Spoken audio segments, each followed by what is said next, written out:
Opinión de latino para latino. Es lograr que los personajes que mueven el mundo y toman las decisiones analicen y debatan los hechos que afectan nuestras realidades. Buscando con nuestras revelaciones, nuestras investigaciones, las posiciones de los protagonistas de la noticia y el análisis de expertos internacionales. el punto clave de cada noticia. Entérese de las noticias y forme su propia opinión. De martes a viernes, al caer la noche. Por NTN 24. Esta es la noche en el continente americano.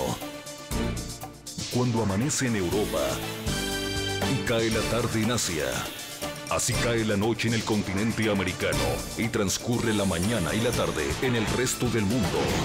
La noche bajo la dirección de Claudia Gurizati. Bajo amenaza la democracia en Nicaragua. Al presidente de Nicaragua, comandante Daniel Ortega Saavedra. Daniel Ortega es el nuevo integrante del Club de los Presidentes que en el continente americano buscan perpetuarse en el poder. Estoy seguro que habrá más tranquilidad, más seguridad, más paz, más alegría y más esperanzas en el pueblo nicaragüense. Siguiendo lo que parece ser un libreto de los países que integran el bloque del ALBA y con un Congreso controlado por su partido, el mandatario logró la aprobación de una reforma que permite su reelección indefinida y lo faculta para emitir decretos con fuerza de ley. Lo que hace esta reforma es desmantelar los pesos y contrapesos que existían en la Constitución anterior y pasar todos los poderes, casi en su totalidad de los artículos, al presidente de la República. Hoy en el programa La Noche de NTN 24, desde Managua, la líder del movimiento Renovación Sandinista, Doria María Telles, el ex candidato presidencial de la Alianza por Nicaragua, Roger Guevara, y el escritor del libro Dictaduras y sus paradigmas, Julio Schilling, debaten sobre las amenazas que enfrenta la democracia en Nicaragua y la peligrosa concentración de poder que desde esta semana ostenta y consolida el mandatario Daniel Ortega. Comienza la noche bajo la dirección de Claudia Gurizati. La noche, bajo la dirección de Claudia Gurizati, enciende las luces para que usted vea el punto clave de la noticia. Soy Jason Calderón, bienvenidos. La noticia, el creciente poder que viene acumulando el presidente Daniel Ortega y la preocupación que genera en Nicaragua la posible instauración de una nueva dictadura. La noticia, pese a que el mandatario aún no ha anunciado su decisión de reelegirse por tercera vez, el partido de gobierno, es decir, el Frente Sandinista de Liberación Nacional, impuso sus mayorías en el Congreso y aprobó esta semana una polémica reforma constitucional. El punto clave, la nueva ley faculta al mandatario centroamericano para reelegirse indefinidamente, lo autoriza para que emita decretos con fuerza de ley sin autorización legislativa y le otorga un mayor poder al ejército. Que la intención es concentrar el poder en una sola persona, en una sola familia y permitirle mantenerse en el poder por siempre, ¿no? Ese es el gran problema que tenemos en nuestro gobierno latinoamericano. De por regla general el que se sube no se quiere bajar. El punto clave, el regreso de la dictadura a Nicaragua que temen los defensores de la democracia en el país centroamericano. La reforma constitucional allana el camino para que Daniel Ortega no solo pueda postularse como candidato para un cuarto mandato, sino también fija una regla de juego que parece hecha a su medida. Las nuevas medidas jurídicas establecen que la elección presidencial debe darse en una sola vuelta electoral y con la mayoría simple de los votos.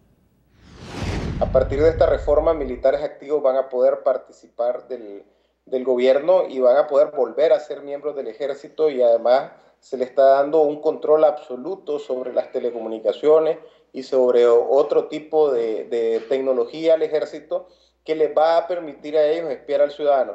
Y la doctrina de seguridad nacional también cambió con esta reforma constitucional y una reforma al Código Militar, y a partir de ahora no solamente va a estar el ejército para temas de seguridad nacional de cara a ataques externos, sino también a problemas internos. El mandatario Daniel Ortega, un exguerrillero que luchó contra una dictadura de 4 décadas en el país centroamericano, paradójicamente, con la reciente reforma constitucional que logró el oficialismo, pareciera no tener algún reparo a la posibilidad de perpetuarse sin límites en su silla presidencial. 3 periodos de gobierno, 2 de ellos consecutivos, parecen no ser suficientes para el presidente de Nicaragua, Daniel Ortega. Esta mañana nuestro voto va a ser en contra. Ratificamos una vez más nuestra posición. El Frente Sandinista de Liberación Nacional, que maneja las mayorías en el Congreso, logró despejarle el camino al mandatario para reelegirse indefinidamente. La polémica modificación a la Constitución no resultó difícil para Ortega, pues la Asamblea Nacional es controlada por el oficialismo. 2 debates, como lo establece la ley nicaragüense, permitieron la reforma. Finalmente fue aprobada el pasado martes 28 de enero, con 64 votos a favor y 25 en contra. Yo creo que el país, la historia y el pueblo, con su voto, juzgará a los que hoy votan en contra. La reforma a la Carta Magna terminó siendo la estocada final a una controvertida maniobra jurídica. En 2009, Ortega logró que la Corte Suprema declarara inaplicable el artículo que impedía la reelección continua y limitaba a 2 el número de mandatos. Constitución Política de Nicaragua, artículo 147. No podrá ser candidato a presidente ni vicepresidente de la República. El que ejerciere o hubiere ejercido en propiedad la presidencia de la República en cualquier tiempo del periodo en que se efectúa la elección para el periodo siguiente, ni el que la hubiere ejercido por 2 periodos presidenciales.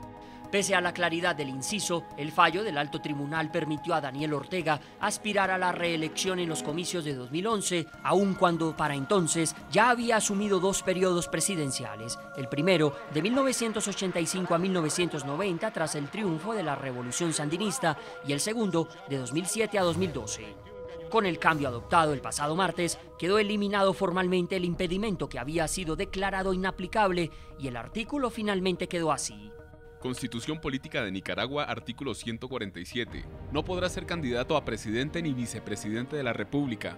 Los parientes dentro del 4º grado de consanguinidad y los que sean o hayan sido parientes dentro del 2º grado de afinidad del que ejerciere o hubiere ejercido en propiedad la presidencia de la República en cualquier tiempo del periodo en que se efectúe la elección para el periodo siguiente.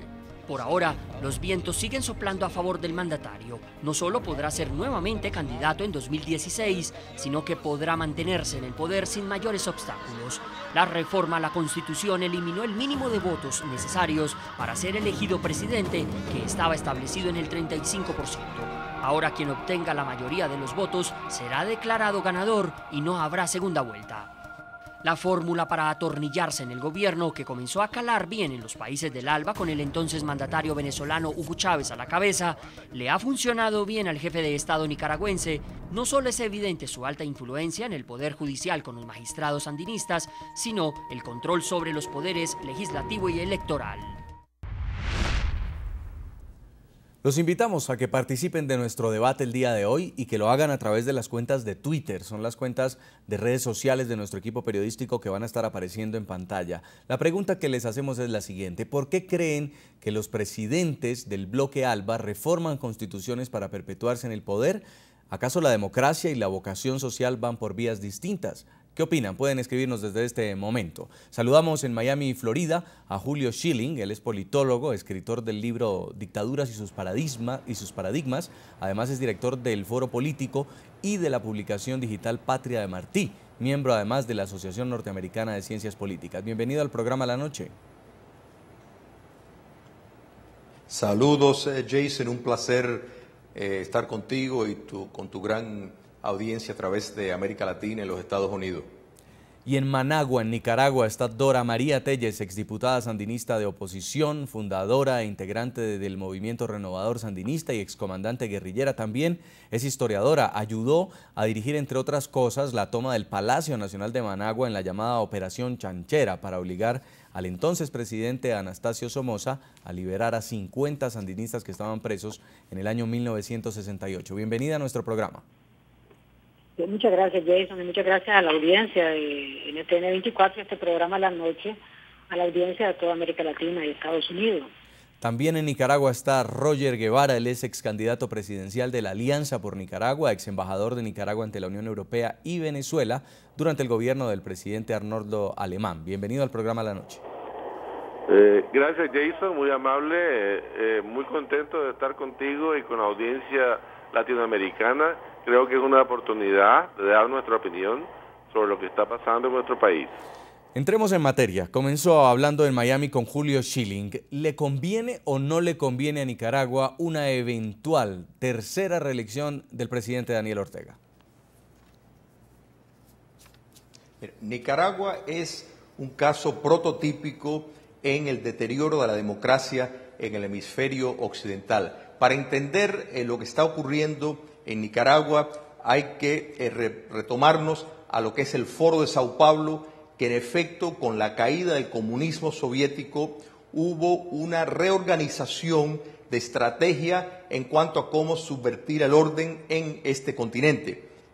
Lo que estamos viendo en Nicaragua, igual que en Ecuador, igual que en Bolivia, igual que en Venezuela, no es nada más que las dictaduras del siglo XXI, que de nuevo desde el Foro de Sao Paulo pues hubo una redefinición de la estrategia para, dentro de las instituciones democráticas, subvertir el orden para perpetuarse en el poder con el simulacro de ser una democracia cuando no existen mínimamente las libertades civiles esenciales, las garantías constitucionales. Estamos viendo por medio de golpes constitucionales, golpes sistémicos, la destrucción de la democracia y las libertades en el continente americano.